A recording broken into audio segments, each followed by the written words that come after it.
өнгөрсөн он жилүүдэд бол төсөв болвол ингээд одоо суманд за тэр суманд цэцэрлэг түрээлэн 10 суманд ингээд нэг 60 сая төгрөгөө 600 сая тэ тэр чинь нэг бид нар очиод нэг метртэй төмөр хашаа бариад голд нь 3 тоглоом тавиад нэг сүүдрэгч тавиад ингээд яг иргэдийн амьдралд тэр хүрэх гэж байгаа асуудал нь тийм 100% асуудал шийдэж байгаа асуудал биш. Тэгэхээр одоо бүгдээрээ энэ иргэдийг нэг жоохон тэр нэг бизнесийн жоохон хамгаалаад өгчүүл тэр улсууд хүссэн үсээгүй өөрсдийнхөө ажимдэрлийг сайжруулад ингээд явчих боломжууд байгаа. Тэр яаж бид нар энэ иргэдийн амьдралд оройтцсон байгаа юм хэцүү хүнд байгаа юм чинь эдрийг нэг яаж босгож өгөх үү гэдэг рүү анхаарлаа хандуулмаар санагдаад байна. Тэгэхээр бид нар одоо ингээд ийм янз янзын жижиг төсөв тараахгүй. Тэгэхгүйгээр за энэ газар тариалангийн бүс нутаг ийм сүүний асуудлыг энэ хавьд нь шийдъя.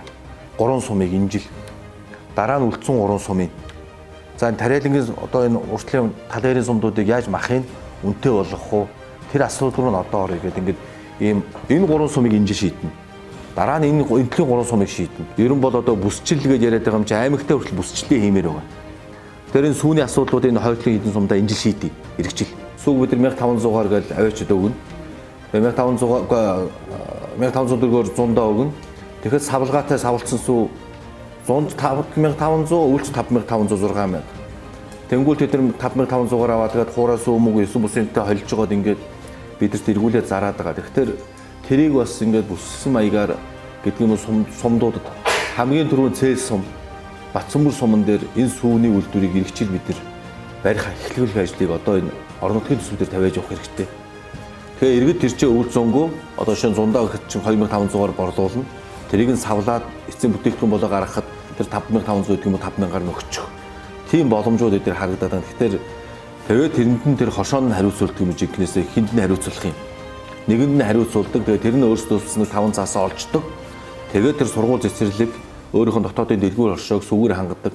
Хямд үнэтэй одоо яг одоо цэвэр сүгээр хангадаг. Энэ жишгэрүүл одоо явмаар юм шиг л харагдаад байна. Тэгэхээр таад судлаад одоо яг тийм жишг болцсон аймаг орнод хэрэгжүүлж байгаа сүүний жижигхэн цех үйлдвэрүүд юу байна гэдэг ямиг нэгдүгээр судалмаар байна. Дээр нь мэргэжлийн хяналтын байгууллага татан богдаад харьяалагдах орон тооны нааша шилжиж ирсэн баг те. Хичнээн байцаагч үнэр байдгийг. За ерөн бол бид нэр одоо хяндаг шалгадаг нэлээдгүй олон байгууллагууд байгаа. Гэхдээ чигүүргээр бол хянд шалгах хүнсний аюулгүй байдал эдгээр дээр онцгой анхаарал хандуулах хэрэгтэй. Гэхдээ бид нэг зүйл ажиглагдаад байдаг юм гээд хянд одоо бид нар чинь өрсөн сэргийлэх гэдэг юм уу, зөвлөн туслах гэдэг юм уу. Тим чиглэлээр юмд ханддаг. Манай энэ төрийн байгууллагууд ер нь нийтлэхээр нэг тийм дарамт үзүүлэх маягтай нийтлэхээр байдаг. Тэгэл нэм улсын байцаагч ирлэгтэр нэг юм хэдэн аж ахуйн нэгжүүд нь бүндгнөөл урд нь өрсөн сэргийлэх зөвлөн туслах сургалт судалгаа те ямар одоо юу гэдгийг тэргээр нь тусалж гуугаар дараа нь ерөөс ингээд боомлол ах ийм одоо төрийн үйлчлэгээ гэдэг юм уу байж болохгүй. Тэр би юу гэж хэлэх гээд нэхтэр ерөн аж ахуйн нэгжүүд байна. Энэ дээр бас жижиг дунд бизнес эрхэлж байгаа нэлээдгүй аж ахуйн нэгжүүд байдаг. Дэлгүүр хоршоо те өөр юу гэдгийг хувцсанар зархаас ахуулаад ингээд янз янзэл байгууллагууд одоо нэг гоо сайхны бүтээгдэхүүн ингээд аймаг дээр хэдэн төрлийн үйл ажиллагаа ямар бүтээгдэхүүн гэдгийг тэднэр дээр нэг тийм зөвлөдөг, тусалдаг. Тэг анх байгууллагт нь очиод нэг ийм стандарттай байдгийг шүү, ингэдгийг шүү гэдэг яг тийм мэргэжлийн усуд байдаг юм уу юу?